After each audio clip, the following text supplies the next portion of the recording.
Généralement, nous avons une image de ce qu'est une grand-mère, bon, une personne qui aime ses petits-enfants, qui est bon, qui fait du sucre à crème, même la vie, un vieux classique. Mais le dossier d'aujourd'hui va nous montrer l'exception à la règle, évidemment. Ce ne sont pas toutes les grand-mères qui sont sages, qui sont aimantes, qui sont douces et agréables de compagnie. En effet, parce que le cas d'aujourd'hui qui nous transporte au 18 janvier 1950, Madame Joseph Lacasse s'est présentée cette journée-là dans un poste de police de la région de Montréal et pour dire qu'elle avait jeté ses deux petits-enfants, Jean Lacasse, 3 ans, et Pierre-Paul Lacasse, âgé de 18 mois, dans les eaux du fleuve, rien de moins. J'imagine que bon, les policiers ont dû douter un peu de sa parole au début parce que bon, on avait juste sa parole pour y croire. Ça a pris du temps avant qu'on puisse avoir des preuves de ça. Mais on s'est vite rendu compte qu'effectivement, les deux enfants manquaient à l'appel et bon, ça a pris quand même plusieurs semaines avant qu'on retrouve les enfants, les corps des deux malheureux enfants. Dès le début, Madame Lacasse a prétendu qu'elle avait agi parce que sa fille, Madeleine, qui était âgée de 28 ans, voulait placer les enfants dans un orphelinat, les confier à des parents adoptifs. Donc, c'est pour cela qu'elle aurait tué les enfants, pour leur éviter d'aller dans un orphelinat ou une famille d'accueil. Bon, voilà, c'est un double meurtre par, comment on dirait, par compassion. Elle a décidé que c'était mieux pour les enfants. C'est très malheureux parce que les enfants auraient pu quand même être heureux en famille d'accueil. On ne le saura jamais, finalement. Donc, le procès de la grand-mère s'est déroulé quelques mois plus tard après la découverte des enfants, évidemment. Voilà, donc on va voir maintenant, on va passer aux journaux. Qu'est-ce que les journaux en ont dit à l'époque? Donc, ça a pris quand même quelques jours entre le 18 janvier et bon, le premier article que j'ai trouvé sur cette affaire-là, qui date du 2 février. Dans Le Devoir, donc, on a annoncé ici que Mme Lacasse était citée à son examen volontaire le 3, donc le 3 février. On annonçait déjà, bon, Mme Joseph Lacasse, dont on ne donnait pas le nom de jeune fille, avait 51 ans et est accusée d'avoir, pour l'instant, enlevé ses deux petits-enfants parce qu'on n'avait toujours pas retrouvé les corps à cette date-là. Et elle avait même, bon, ici, ce qu'on apprend, c'est qu'elle a même tenté de se suicider. On apprend également que, bon, lors de cette enquête préliminaire, Madeleine Lacasse, ici, donc la mère des enfants, la fille de l'accusé, a fondu en larmes. Ça a été la première à être appelée comme témoin, mais elle a fondu en sanglots ici, et évidemment, on peut le comprendre. Donc, on va voir la version de la mère, justement. On peut lire ici qu'elle habitait avec sa mère, l'accusée, au numéro 4590 de la rue Notre-Dame-Est, donc à Montréal. Dans la soirée du 17 janvier, Madeleine Lacasse s'absenta, donc s'est absentée vers 7h15, 19h15, si on veut traduire dans les habitudes d'aujourd'hui. Elle laissait sa mère et ses deux enfants. À son retour vers 10h, vers 10h15 le même soir, elle a constaté leur absence. Donc, ils étaient absents tous les trois. Vers 1h30, le capitaine Binette a téléphoné à la jeune femme que sa mère était encore introuvable, mais quelques heures plus tard, l'avisait qu'elle était détenue. La mère a alors déclaré à sa fille que les enfants étaient en sûreté. Beau mensonge. Ensuite vint la déclaration de Mme Lacasse et l'enquête judiciaire que l'on sait.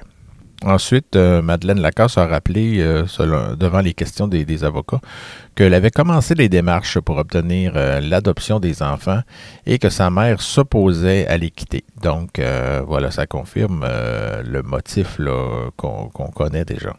La grand-mère s'est même querellée avec sa fille à propos de ce sujet-là.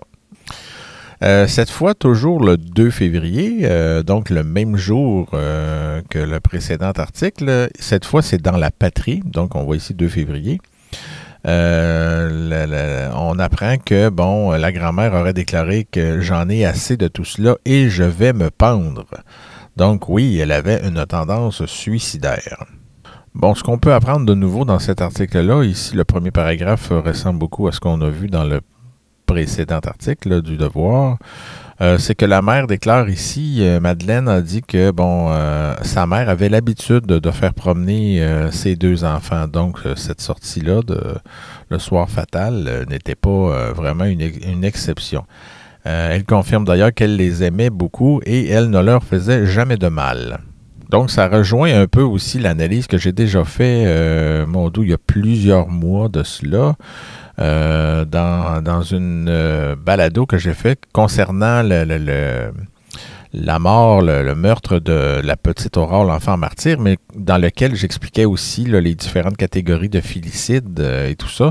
Donc, on reconnaît ici que généralement les mères, ou bon, ici la grand-mère, mais on comprend que le rôle de mère, c'est pas juste à la mère biologique, mais qu'une mère qui n'est pas maltraitante peut tuer plus d'un enfant à la fois, alors qu'une mère qui est généralement maltraitante, qui bat ses enfants régulièrement, comme c'était le cas de Marianne Hood en 1920, la fameuse marâtre, ben normalement, ces mères-là vont faire une seule victime à la fois. Donc, ça rejoint un peu ici les conclusions ou la classification faite par les spécialistes.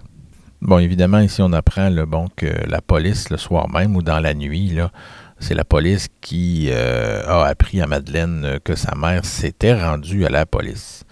Maintenant, on se transporte au 17 avril. Ça a quand même pris plusieurs semaines avant qu'on commence à retrouver les deux corps. Donc, un premier corps a été retrouvé. On voit ici la photo du premier bébé là, qui a été retrouvé. Même la photo n'est pas de bonne qualité, malheureusement, mais bon, c'est tiré de la patrie à l'époque. Alors voilà, on peut quand même voir un peu, au moins la photo d'une des deux victimes, un des bébés Lacasse trouvé dans le Saint-Laurent près de Sorel. Donc, le corps a été retrouvé près de Sorel. La mère identifie, c'est d'ailleurs la mère qui a la fâcheuse responsabilité d'identifier son fils, entre autres par ses vêtements, que l'on dit ici. Donc, puisqu'on venait de retrouver un premier corps, ça veut dire que l'accusation, j'imagine, là, j'en déduis assez facilement que l'accusation d'enlèvement, parce que les enfants étaient juste disparus au début, eh bien là, j'imagine que l'accusation s'est transformée en meurtre. On pouvait enfin amener une preuve concrète à cela et aussi faire l'enquête de coroner. Ça prenait un corps. Donc, on a pu procéder à l'enquête de coroner sur le corps de Pierre-Paul Lacasse, le plus jeune des deux enfants, donc celui qui était âgé de 18 mois. Ici, je veux juste souligner le mot cabane parce qu'on laisse croire que la famille, où ils habitaient, au 45-98 de la rue Notre-Dame, c'était une cabane sise à l'arrière de ce numéro-là. Donc, est-ce que c'était un taudis? Ceux qui connaissent Montréal pourraient peut-être m'en dire un peu plus là-dessus. Ceux qui connaissent peut-être ce quartier-là, mais j'imagine, j'en déduis là, que ça devait être vraiment une famille pauvre. Là. C'est l'image qui me vient, en tout cas, peut-être pour vous aussi. Là. Alors voilà. Là. Bon, ici, on apprend même un peu de la façon que l'accusé aurait procédé. D'après la confession qu'elle a faite, Madame Lacasse à la police, donc elle aurait placé les enfants dans leur carrosse pour les pousser dans le fleuve. Rien de moins. Donc on précise même que le corps du petit Pierre-Paul a été trouvé effectivement près de Sorel, comme on l'a dit, mais par un batelier nommé Antonio Lavallée. Le détective Jules Arsenault de l'escouade provinciale des homicides a été dépêché sur les lieux pour faire son enquête, évidemment. C'est lui d'ailleurs qui a pris les vêtements du bébé pour les ramener à Montréal et ainsi permettre à la mère de l'identifier. Bon, on annonce même que l'enquête de coroner serait tenue bientôt par maître Richard Duquette, un nom qui revient assez souvent là, pour ces années-là. Je ne me rappelle pas en quelle année il a commencé à faire des enquêtes ni à laquelle il a fini, mais moi j'ai vu souvent son nom dans des enquêtes de coroner, donc surprenez-vous pas si on le revoit à l'occasion dans d'autres dossiers. Ensuite, le 20 avril 1950, dans la patrie, toujours, on annonçait la découverte du deuxième corps. Donc, on les a trouvés pratiquement à la même époque. Le Saint-Laurent rend le deuxième enfant Lacasse. Jean, cette fois, on voit ici la photo. Je vais agrandir, non pas celle de Duplessis, mais celle de Jean ici, Jean Lacasse. Donc, c'est la photo de l'aîné des deux victimes. Et ici, on voit même la fameuse Poffine, la grand-mère âgée de 51 ans, qui a été tenue criminellement responsable, comme on peut lire au bas de la photo, par un jury du coroner. Donc, on voit ici qu'elle est abattue, là, malgré le fait que la photo, encore une fois, n'est pas de très bonne qualité. Mais bon, au moins, on a une photo de la grand-mère, donc l'accusée.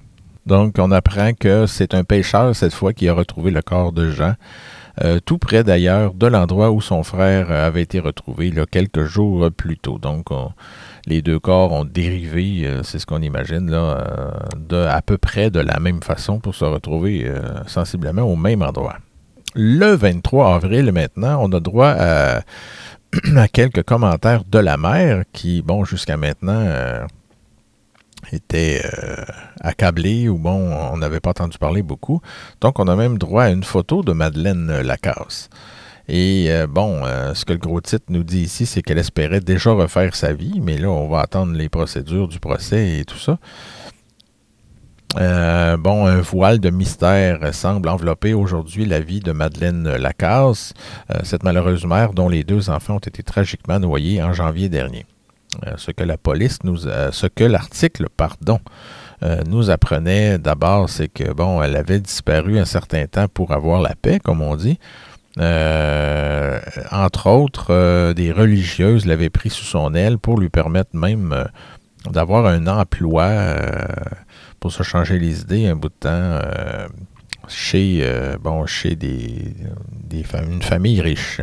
Bon, selon l'article, ce que nous apprenons des autorités policières, Madeleine Lacasse travaille avec beaucoup de courage et de générosité sous un autre nom et se refait une vie nouvelle après avoir connu une existence remplie de difficultés et d'épreuves.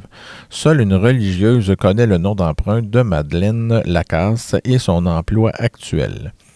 Et quand les autorités policières ont besoin de la présence de cette malheureuse maman dans la cause extrêmement pénible de sa propre mère qui aurait noyé ses deux petits-enfants, l'escouade des homicides dispose seulement d'un numéro de téléphone gardé dans le plus grand secret.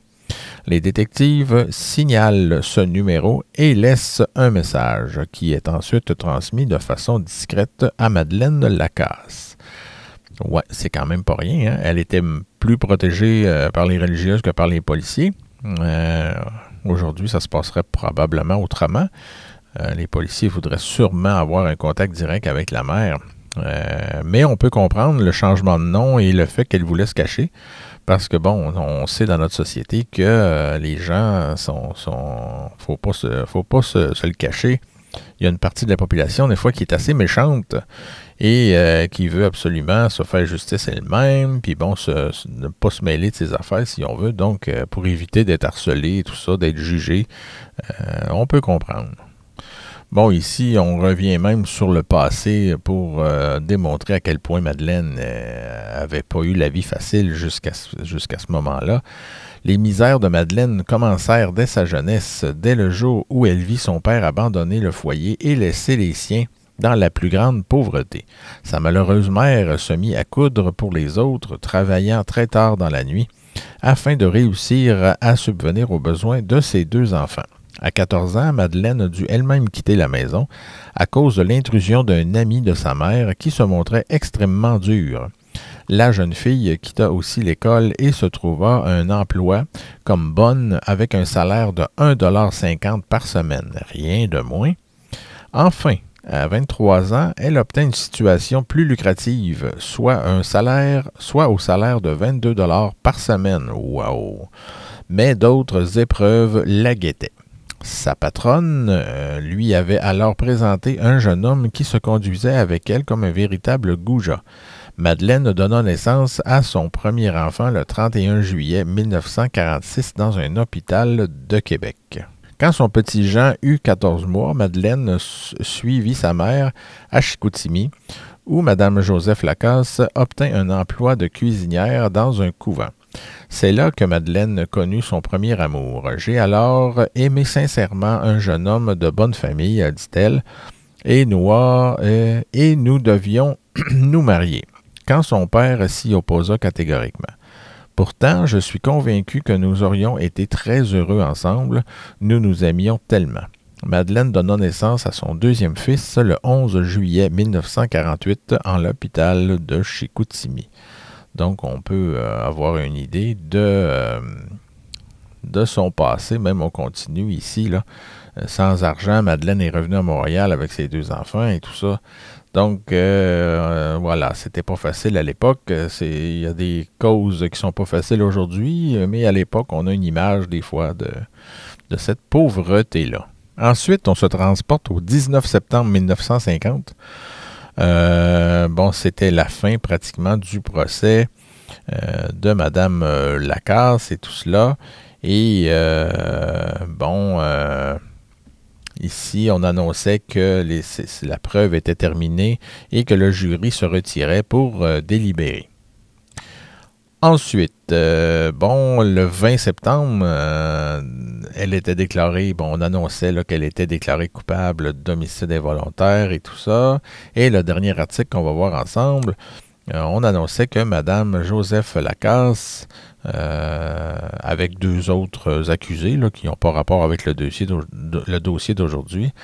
Donc, pour homicide involontaire, c'est quand même un petit peu surprenant. Elle écopait d'un emprisonnement à perpétuité. On le voit ici. Donc voilà, une justice, des fois, les sentences sont un petit peu inégales.